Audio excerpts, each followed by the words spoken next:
Hi everyone, I'm just going to hop right in today. My name is Hannah. I'm the Education and Training Coordinator here at Whitman-Walker Health. And today, for Talk About It Tuesday, we're just going to talk about, as we get closer to the new year, how we can healthily make some New Year's resolutions. So, a new year often signifies a fresh start for many people. And for some folks, that means setting, health and wellness goals. So typically we'll make goals like losing weight, maybe following a healthier diet, starting an exercise routine. We'll promise to go to the gym, X amount of days per week. But these kinds of health and wellness resolutions can end up causing us more harm than good. They can be challenging for us to, a challenging goal for us to keep. It puts a lot of pressure on ourselves and can sometimes lead to, a lot of harsh feelings towards ourselves. And oftentimes they aren't sustainable in the long term. Maybe, the first month, 2 months, 3 months of the year, we're really on top of it. We're doing all the things we said we were going to do. And then things fall off. And so we feel bad about ourselves. We feel like, perhaps we've failed at something. But today I'd like to go through a handful of health and wellness focused resolutions for folks who want to make some sort of positive health change in their lives in the upcoming year, but need some help doing it or want things that are a little bit more manageable. So the first one is to eat more whole foods, and to maybe add more produce in your diet. So instead of telling yourself, this is the year that I'm going to go on this diet, I'm going to lose this amount of weight, try making smaller goals that are just more healthy. So you don't have to put yourself on some fad diet, but instead you can, when you go to the grocery store, if you're shopping for yourself, you can just be more intentional with the foods you buy. So, whole foods are, like vegetables, fruits, nuts, seeds, whole grains, fish, food that contain a lot of nutrients that can be really hard for us to include into our diet. All of the, including those foods into your diet can lead to a lot of positive health outcomes, including decreasing your risk of certain, illnesses. And what's easy about this is that just by adding these foods to your diet without having to, intentionally cut yourself off from things that you enjoy or feel the pressure of following, a strict diet.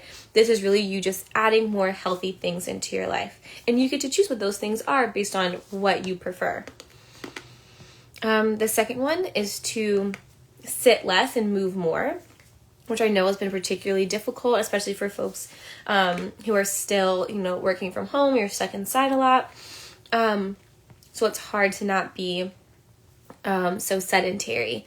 I know for me personally, I really fall into the habit of not moving at all during the day. I'm really stuck behind my computer. I'm at my desk, either in my home or at my job. So it can be hard, but, sitting too much can have negative health effects, while, just adding 15 minutes a day to go for a walk at lunch, or just for a few minutes every hour to take a lap around your house or a lap around your office can really make a world of difference.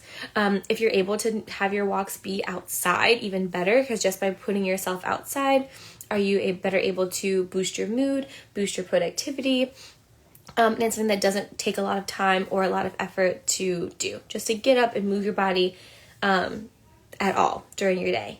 There's no pressure. It's not making you go to the gym for, an hour every other day. It's just getting up and moving around a little bit whenever you have the moment.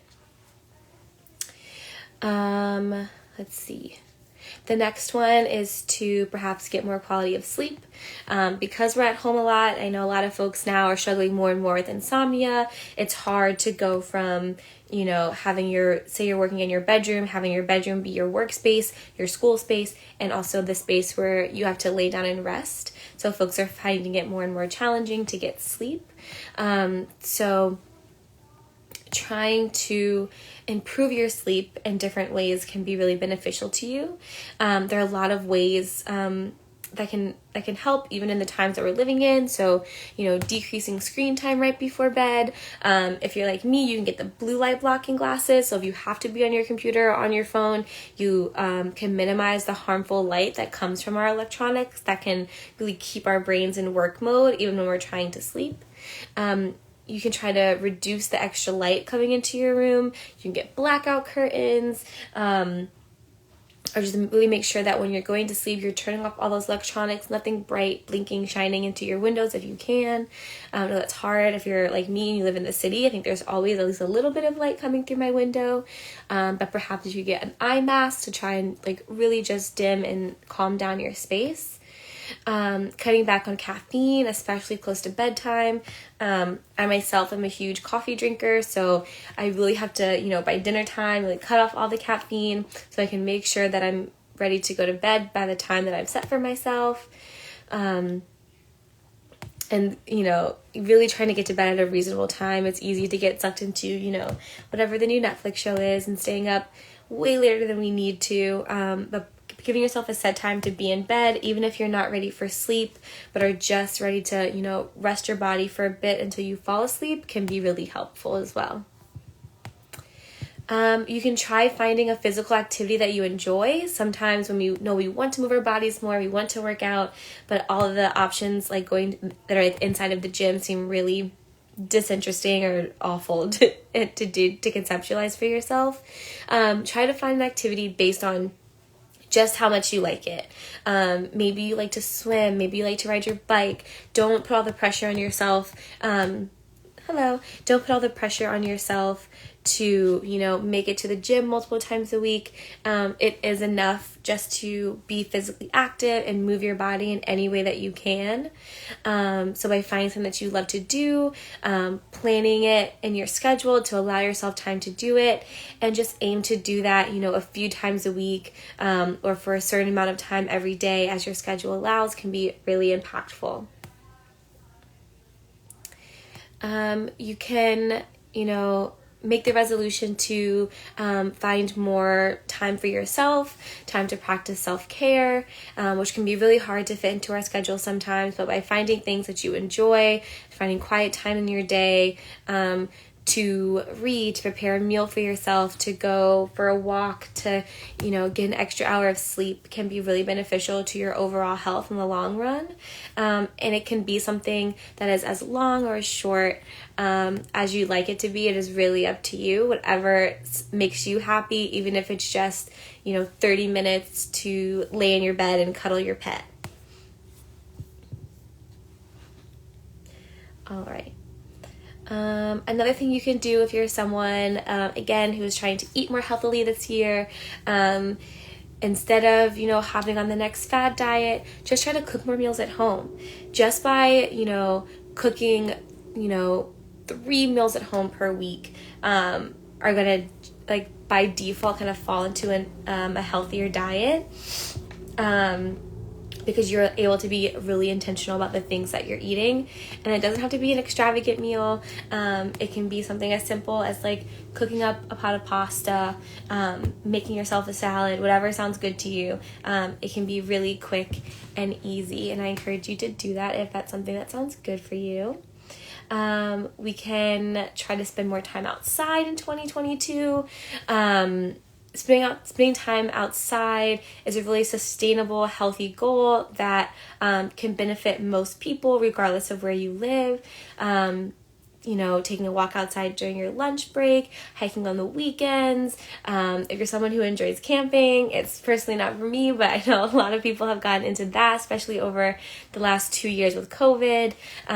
Finding a group of friends to go and do a fun activity outdoors can really brighten your routines. I know I've mentioned this before, but to be really intentional about limiting screen time can be a great goal to set for yourself. Really being glued to electronics, especially being glued to social media, can be linked to depression and anxiety and increased loneliness, because we're really missing out on a lot of human interaction. So I encourage you to put the phone down, and engage with the world around you and really try to be present in 2022. Especially if you felt like over the last year, you've been dedicating too much time to it. If you're looking for more ways to relax in 2022, you can try meditation, yoga, picking up a new hobby, something that is calm, that's going to bring you back down.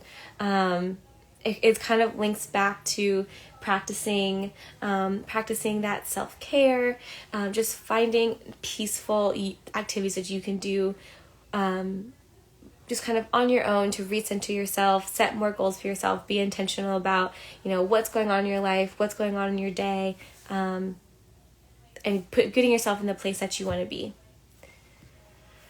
And then let's see. The last two that I'm going to share, again, these are especially alternatives for folks who are typically trying to do body-focused New Year's resolutions. Instead of, beating yourself up about whether or not you're exercising as much as you want to be or eating the way you want to be, I really encourage you to learn to speak positively about your body, stop the negative body talk. It will put you in a better headspace, allow you to reach the goals that you've set for yourself in a way that is more positive and healthy, and it also creates a healthier environment around you. It'll increase that, self-esteem that we really need to get ourselves motivated every day. And so it can be a much better approach.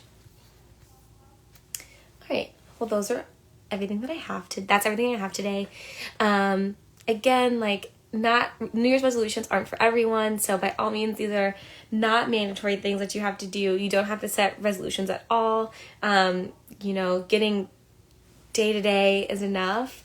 But if you are someone that likes to set goals for themselves at the start of the new year, and especially if you're someone who wants to be focused on health and wellness intentionally this year, I just encourage you to try healthy resolutions that aren't going to make you feel bad about yourself as you're doing them, or if you don't do them, and try and set goals that are sustainable and make you feel good.